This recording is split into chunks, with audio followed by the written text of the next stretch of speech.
Mainly this video is going to do with my top surgery and my top surgery experiences because I cannot speak for any other people who have had top surgery, and I don't want to speak for or over anybody because everyone's experiences vary in some way, shape, or form, and I know that I am just one person. So I'm going to do this video based on my experiences, my opinions, some of my little tips that I've learned and realized, some do's and don'ts, I guess.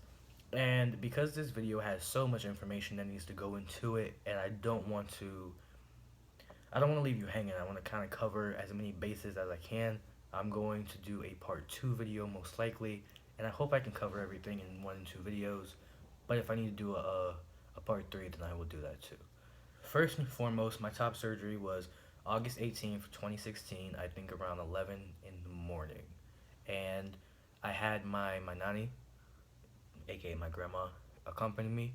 She went with me to Cleveland um, because we were having top surgery for Dr. Medalie. We went up the night before, like we didn't go an extra day. We just went up the night before and ate some good food. I figured I'd have my nice meal because you have to not eat after a certain time in the day. So I figured I'd have my nice meal and then basically go on my little fast that Dr. Medalie said I had to go on. And it was a pretty nerve-wracking night. Um, I didn't know what to expect. I've really never had a major surgery like this, and this is a major surgery. And because of some family problems, by family I mean my mother, disowning me, and I was still disowned at the time. Although I think she had tried to branch connection. I mean, she tried to. I don't know. I guess maybe she undisowned me or whatever. But um, the night before my surgery, however, she was not there with me for the surgery. My dad lives in New York, and to ask him to come all the way down to Ohio and do that, my dad is turning 72 years old. I really don't want to ask him to do that. And my dad is the kind of guy who, he's great for advice, he's great for life lessons, but when it comes to you actually having like a surgery or any kind of like, you can have a paper cut, my dad's kind of like, oh my god, like what do I do? I don't know how to handle this, because he doesn't really do a whole lot of like emotional things, and like he's not really like a nurse kind of guy. So I just wouldn't have want him put in that situation. However, my grandma did call him and two of my aunts to get support while I was actually in anesthetics or under anesthetics. I don't know how you would phrase that, and having my surgery. So he was in attendance via phone and in spirit. So basically, my top surgery was a bilateral mastectomy, aka a double incision mastectomy. So my scars go from the middle of my chest. It's actually connected. It's like one big scar. From the middle of my chest about here, goes around like this, and it stops about here, in my armpit area. And I had nipple and areola grafts. So basically, they take my nipples off. My nipples are here. They take my nipples off, they resize them, put them back on, and hope for the best, essentially. So, yeah, my scars. I'll see. I'm trying to do the creative process of this video myself. So I'm going to try to put the pictures in this video. I might get some tips. I'm not good at all this stuff yet, but I'm going to try to put some pictures to show you guys my scars, because I don't really just want to like whip off my clothes right now. But I'll definitely try to put the pictures in here so you can see what I'm talking about when it comes to my scar and like my like nipple area. And I'll just say trigger warning right now, in case when I edit this video I do add the pictures. There will be like pictures of my chest and my scar. It's hypertrophic, which is it's a hypertrophic scar, which basically is just a raised up scar, and it's kind of like pinkish. And usually that's common for people of color, so black and brown skin. that's usually, common. For fairer skin, not so much. I just happen to have brown skin, so I kind of expected hypertrophic scarring, so I'm really not that bothered by it. It's going away with the help of some things I'll talk about a little later in this video or the next video. So I'm really not worried. I'm just happy with my chest. I'm very thankful to everyone who donated through GoFundMe. I was able to raise a lot of money that way. It was a nice portion to help out myself and Medalie when we paid for the surgery. So that you guys definitely much love to you all, and Manani always sends her love for that because we were in a position, a very tight position, and had to figure things out very quickly on our own. And with you all's help, we did that. So thank you. Anyways, moving on. I have here a piece of paper, right? It's just a piece of paper. But this piece of paper is like the holy grail of pieces of paper that if you have top surgery with Dr. Medalie in Cleveland, Ohio, you will probably receive this piece of paper. Front and half of back. This will be your life for the next, I don't even know. Sometimes I still look at it, even now, and I'm about half a year.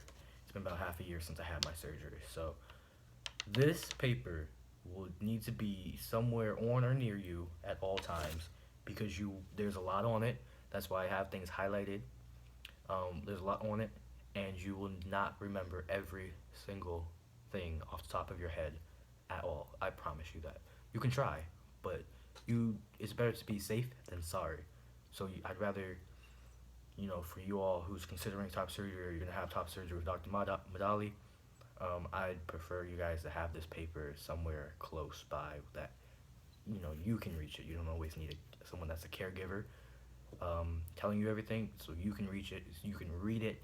It helps a lot with anxiety, post-op anxiety and nervousness, and a lot of that stress is alleviated because everything is covered in this paper, from the Rudy to the Tootie. Everything is here. Just follow it like a rule book. And of course, there's some exceptions and variations, and your nurse practitioner, or like your nurse will actually tell you that based on you and your recovery, and everything varies for everybody. But this is pretty much the overall guide of how to get through top surgery with the least amount of problems. And also, I don't know if it says it on here. I've read this so much I should just have everything memorized. But I don't think it's on here. I don't think it is. But one thing that I did a lot of research on and I did for myself, eat very healthily while you're healing. I mean, it's good to eat healthy anyways, but like the week or two before surgery, make sure you're doing extra stuff to be healthy. Like incorporate more vegetables, more fruits, a lot less fats, salt. Like I basically cut out salts because I did not want the extra bloatedness from the salt in my body. So I cut out salts, I cut out fats and grease really. Didn't have a whole lot of I had some carbs, I had carbs, but I tried not to do a whole lot of heavy foods that would just stick, you know what I mean? Because it's gonna make you feel worse before surgery. It's not gonna help you after surgery, and you need all the energy that you can get. And eating is not going to be something. Well, for me, eating wasn't really on my mind. Like my nanny had to feed me, and healing wasn't that bad for the most part. Some things I did kind of you think you know it all and you think you feel better than you do. So some things were on my part that I kind of foreshadowed, or just they were foreseeable incidences. But for the most part, overall healing was not bad at all for me.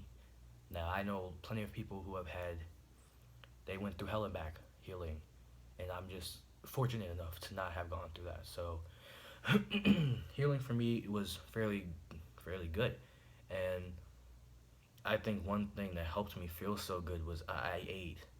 My diet really consisted of fruits and vegetables. My nanny didn't want me to eat a lot of meat because she was worried I might not be able to stomach it because I was on some hard medicines. You know what I mean? Some very strong medicine. but I only had to take that for 3 days, luckily. But still, you don't want to force your body to take on too much because it's going through so much trying to heal. So I think I ate my diet consisted mainly of like mangoes, lots of pineapples, grapes, strawberries, some bananas, different things I can sit in a bowl and I can hold. Like I can hold a little bowl. You can't hold over a certain amount of pounds, but I can hold a bowl of fruit, and it's not too awkward for me to eat myself. But my nanny pretty much helped me eat, and then like vegetables, like broccoli and things like that, where I could eat them like one at a time. I didn't have to like slurp up a bunch of stuff. I didn't eat soup. I'm not a huge soup fan in general, but I wasn't gonna eat something hot and God forbid it fell on my chest, like some hot soup fell on my chest. I probably wouldn't feel it until it was burning. So we didn't even try that. But I just ate a lot of fruits, a lot of vegetables. Didn't eat meat for about 2.5 weeks. I felt great. Like I was pretty energized. I wasn't getting as much rest as I probably should have, but that's because I can't sleep on my back well, and that's what I had to do. I had to sleep propped up. I slept with this behind my back. I gave it to my friend. My best friend actually sleeps on this now. Um, when she stays over my house, but I slept on like with that propped up behind my back, and I had about like one or two pillows. It varied. Sometimes my back would hurt. I also have fibromyalgia, so my back was in like my back's always in pain, constant pain. So I think one thing that distracted, I don't know, it's just my theory. Well, not even a theory, it's just like a hypothesis or something, but the pain that I feel in my back constantly didn't go away when I had surgery. So I think my body was just focused on the pain in my back, especially having to sleep propped up like this, and my arms are like this, and this is how I had to sleep. So I was aching, but it was my back that was aching. My chest was aching, but it wasn't any bad pain. I felt great, honestly, for someone that just had such a big surgery. You know what I mean? And I went from a 38D cup to flat. So, it was a pretty big surgery. I felt awesome. Um, and I didn't really have. I had complications. Trigger warning for talk of blood. Um, so if you don't want to hear the talk of blood, just skip through. It's only gonna be about a minute or two. But anyways, so when I had my drains in, I had drains in for 10 days, and I had my drains in, and I woke up from my nap one day, and the drain on this side, which was giving me hell and back, anyways, this was just. You're probably gonna have a troubled drain if you have a drain. So, the right side was my troubled drain, and Dr. Medalie has them put like in your armpit area, so like it's in your armpit, in the middle of your armpit. It's just a terrible spot, terrible, such an annoying spot. But I woke up from my nap and I had to use the bathroom really bad, but my chest was also hurting. So I had called my nanny in to help me walk to the bathroom. I wasn't walking by myself yet. And I go to the bathroom and I'm just like, I'm okay. I'm kind of groggy, I'm annoyed, cranky, and kind of like a little bit of pain. And I walked back to the bedroom and I was holding onto the wall because I think she was grabbing like, I don't know what she was grabbing, maybe like a snack, or she was just doing something, so she was a little bit behind me. And I like look up at my bed. And I look at my pillow, it was my good pillow. It was my memory foam pillow too. I was pissed and scared. It was covered in blood. Just covered in blood. Some of it was darker and some of it was lighter. So I knew that some of it had dried and been there for a while, and some of it was just so fresh. And I panicked because for one, I'm not a huge blood fascinates me. Don't get me wrong, in small portions. If it's a lot of blood, I actually will get lightheaded and want to pass out. So, like if my nanny has a nosebleed, I have to pass her a box of tissues with my eyes closed because I cannot see all of that blood. I will pass out. So now I'm lightheaded, and I had to like. I'm glad she was behind me because she kind of like caught me a little bit because I started staggering backwards, and I'm freaking out.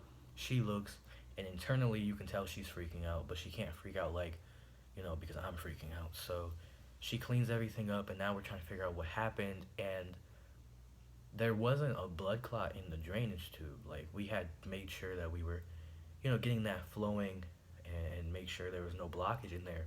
We checked that constantly, so I couldn't figure out for the life of me why on earth my arm was like that, and it didn't actually stop bleeding for like the entire next day.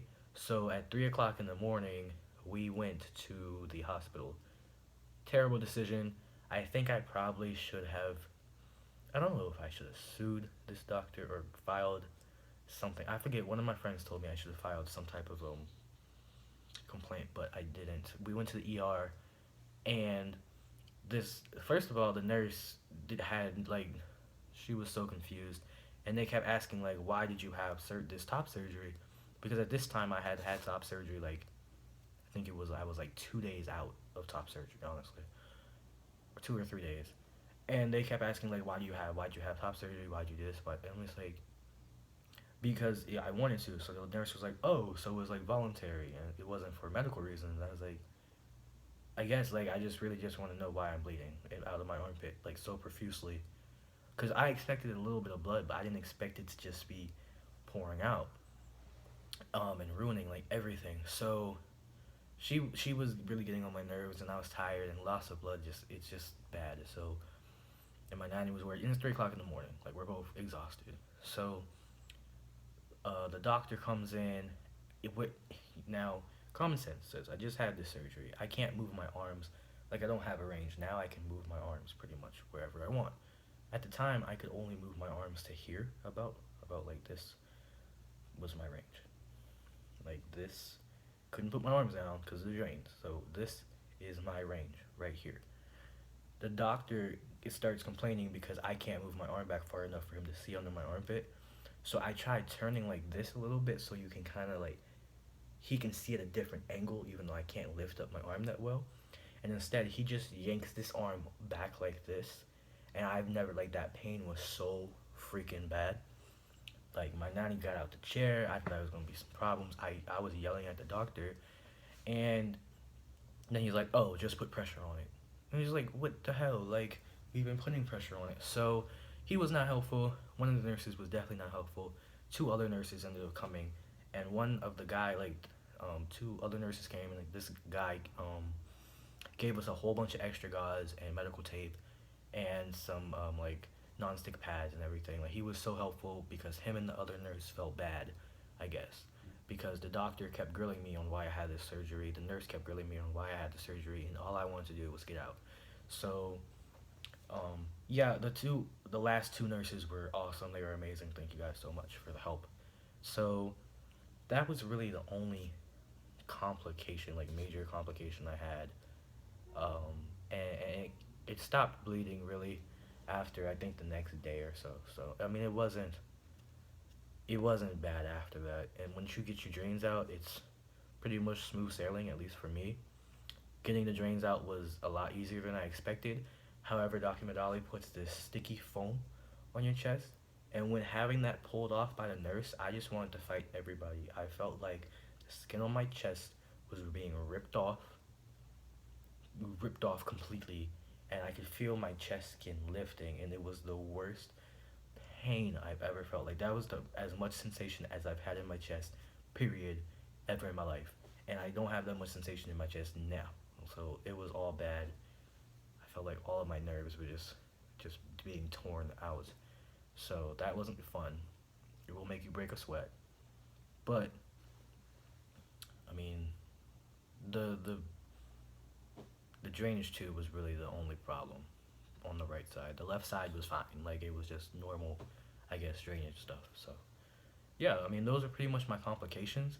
This ended up being more about a complications video, but kind of like a, no, pretty much the start of my top surgery and um,